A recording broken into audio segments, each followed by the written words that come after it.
O arco do resgate ao Sasuke Uchiha é provavelmente o melhor de toda a franquia Naruto. Mas quando a gente analisa friamente a missão, chegamos numa conclusão complicada. O plano de resgate foi um dos piores da obra. Então hoje eu quero analisar o que poderia ter sido diferente. A Tsunade errou em colocar o Shikamaru Nara como líder? E a missão?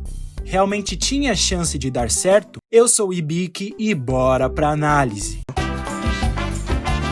Para entender por que a missão deu tão errado, a gente precisa voltar lá atrás pro exame Chunin. Foi ali que Orochimaru começou a destruir o psicológico do Sasuke. Ele planta na cabeça do Sasuke a ideia de que o único jeito dele conseguir poder é alimentando seu ódio. E o anime praticamente prova isso pro Sasuke. É humilhado pelo Orochimaru, depois pelos ninjas do som, e começa então a perceber que ainda está muito longe do Itachi Uchiha. Então o primeiro grande problema da missão começa aqui. Eles estavam tentando salvar alguém que talvez nem quisesse ser salvo. O Sasuke abandona a vila por vontade própria, depois de apagar a Sakura com Tabef. E logo depois disso, a Tsunade toma a primeira decisão extremamente questionável como Hokage: colocar o Shikamaru como líder da missão. E calma, isso não significa que o Shikamaru era burro, muito pelo contrário, mas naquele momento, ele não tinha experiência para liderar uma missão daquele nível. Era um Chunin recém-promovido, sem experiência real em liderança, e principalmente, sem experiência comandando vidas. A própria Tsunade fala que não tinha tempo para organizar outra equipe, e que os Jonins precisavam permanecer na vila por causa da ameaça do Orochimaru, já que o terceiro Hokage tinha acabado de morrer. Só que aí me surge uma pergunta muito importante: por que não colocar o Anbu experiente para liderar a missão? Porque o anime mostra mais tarde que isso era totalmente possível. Em Naruto Shippuden, quando o Kakashi não pode liderar a equipe, a Tsunade imediatamente coloca o Yamato no comando da missão da Ponte Tente. Ou seja, ela sabia que missões envolvendo Orochimaru precisavam de líderes experientes, mas aqui ela aposta tudo num Chunin recém-formado. E pior, o único ninja que ela praticamente faz questão de colocar na missão é o Naruto Uzumaki. Sei lá, talvez porque no fundo ela acreditasse que o famoso discurso no jutsu resolveria tudo. Mas brincadeiras à parte, naquele momento o Naruto era um dos ninjas prodígios da Aldeia da Folha, juntamente com Sasuke. Teve toda aquela aposta da Tsunade com Naruto, onde ele aprendeu o Rasengan em simplesmente 3 dias. Então a Tsunade sabia do potencial do Naruto, e por isso sabia também que se alguém precisasse deter o Sasuke, Naruto seria o único capaz disso. Então a escolha do Naruto nessa missão faz total sentido. E agora entrando em outra questão bem polêmica, é que os problemas da missão não param na liderança. Porque quando a gente olha para as escolhas do Shikamaru, algumas decisões ficam ainda mais questionáveis. A primeira delas já é bem polêmica, o Choji. Porque, sinceramente, o Choji era um dos genins mais fracos do clássico naquele momento. Não fazia muito tempo que ele havia perdido de forma humilhante pro Dosu da Aldeia do Som no exame Chunin. E até ali, ele nunca tinha mostrado consistência em batalha. Então a única coisa que explica isso é que o Shikamaru só escolhe ele porque era o melhor das piores entre as opções disponíveis. E principalmente porque o Shikamaru confiava nele. O problema é que confiança não vence uma missão rank A, ou S no caso. Nossa, mas daí você me pergunta, não teve nenhuma escolha boa que o Shikamaru fez nessa missão? E eu te respondo, sim.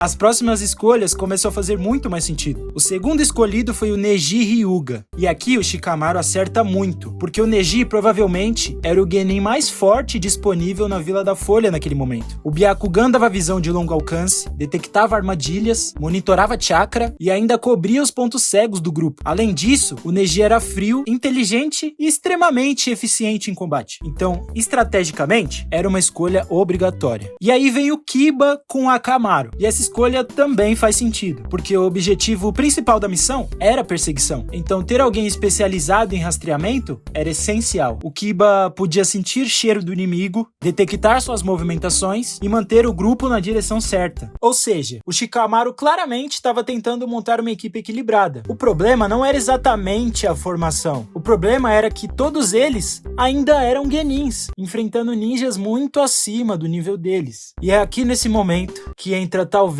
a maior ausência de toda a missão: o Shinoaburami. Se ele estivesse disponível, provavelmente entraria diretamente no lugar do Choji. Calma, eu vou te explicar. É que isso faz sentido estrategicamente, porque a função de força bruta o grupo já tinha. O Kiba junto do Akamaru, usando presa sobre presa, já entregava um poder ofensivo grande, isso sem contar com a transformação no lobo de duas cabeças. Enquanto isso, o Shino adicionaria algo que o time praticamente não tinha, o controle tático e o suporte estratégico. E sendo sincero, a presença do Shino mudaria tanto a dinâmica da missão que talvez nem o próprio Kiba precisasse estar ali, porque o principal motivo da escolha do Kiba era rastreamento, e o Shino também conseguiria cumprir essa função. Então imagine esse cenário: ao invés de montar um time cheio de genins, a Tsunade poderia facilmente substituir uma dessas vagas por um líder Anbu experiente. E talvez aqui seja o maior erro estratégico da missão inteira, a separação do grupo, porque toda vez que um membro ficava para trás, o Sasuke ficava mais perto do Orochimaru. O Choji fica para trás, depois o Neji, depois o Kiba, e o que era uma missão de perseguição vira praticamente um torneio de lutas separadas. E isso foi um desastre estratégico. Então, depois de analisar todos esses erros, e se o Shino não estivesse fora da aldeia em missão, como eu planejaria o resgate do Sasuke? Primeiro, eu manteria o Naruto Uzumaki no time. Depois, eu manteria o Neji Hyuga, mas aqui que começam as mudanças. Ao invés do Choji e do Kiba, eu colocaria o Shinoaburami e, principalmente, eu colocaria um líder Anbu e experiente no comando da operação, ficando assim: Anbu, Shino, Shikamaru, Naruto e Neji. Mas a diferença desse novo time não seria só nos nomes, não. A diferença estaria principalmente na estratégia. Porque no anime, o maior erro da missão foi simples. O time foi sendo separado aos poucos, assim dificultando o resgate. E isso destruiu completamente a operação. Então, neste novo cenário, mudaríamos um pouco a formação, com Anbu em primeiro, Shino em segundo, Shikamaru em terceiro, Naruto em quarto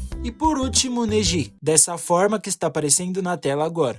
E agora vamos para o papel de cada membro nesta missão. O ninja da unidade especial Anbu seria o líder e responsável pelo comando tático da missão, enquanto Shikamaru, conhecendo seus companheiros de equipe, o ajudaria taticamente e criaria novas estratégias. O Anbu tomaria as decisões em tempo real e, além disso, um ninja desse nível teria experiência suficiente para perceber armadilhas emboscadas e, com isso, de alguma forma manobrar para que o grupo não fosse dividido. O Shino provavelmente seria uma das peças mais importantes da missão inteira, porque os insetos dele mudariam completamente o estilo da perseguição. O Shino poderia marcar os inimigos com insetos rastreadores, ou seja, mesmo que eles fugissem, o time continuaria localizando a posição deles constantemente. O Neji seria essencial como sensor avançado. O Byakugan permitiria detectar armadilhas, localizar as emboscadas, monitorar movimentações dos inimigos e principalmente vigiar o estado do Sasuke à distância.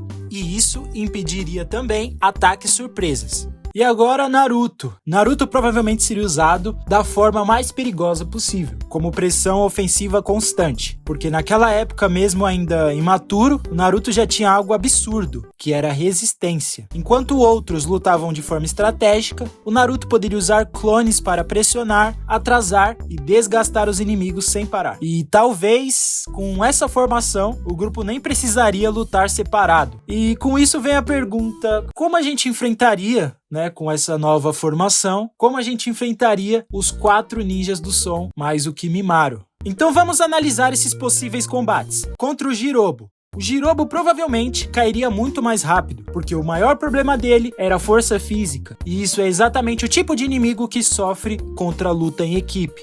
Enquanto Naruto o pressionaria na linha de frente, Shikamaru poderia prender a sombra dele por alguns segundos, tempo suficiente para o Neji atacar os pontos de chakra, e enquanto isso, os insetos do Shino drenariam chakra constantemente. E talvez nem precisaríamos usar o Anbu neste combate. Contra o Kidomaru.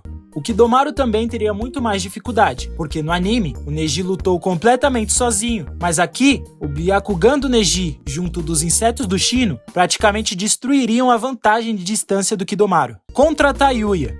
A Tayuya talvez fosse a que mais sofreria contra esse time, porque o maior trunfo dela era manipular o inimigo mentalmente, juntamente com o jutsu de invocação. Só que o Shino é provavelmente um dos personagens mais frios e analíticos do Naruto clássico. Além disso, os insetos poderiam localizar a posição dela mesma escondida e poderiam até entrar naquela flauta que ela usava para tapar o som dela, impossibilitando de usar o seu jutsu. Contra Sakon e Ukon. Sakon e Ukon provavelmente seriam pressionados pelo Naruto, porque a habilidade deles funciona muito melhor em combate individual. Agora, contra múltiplos clones, ataques coordenados e suporte tático, a luta ficaria muito mais complicada para eles. Sem contar que aquele jutsu de entrar no corpo do inimigo não funcionaria contra os clones do Naruto, impossibilitando eles de usarem o seu maior trunfo. E aqui agora temos o problema real. Mesmo com tudo isso, ainda existia um problema absurdo: Kimimaro.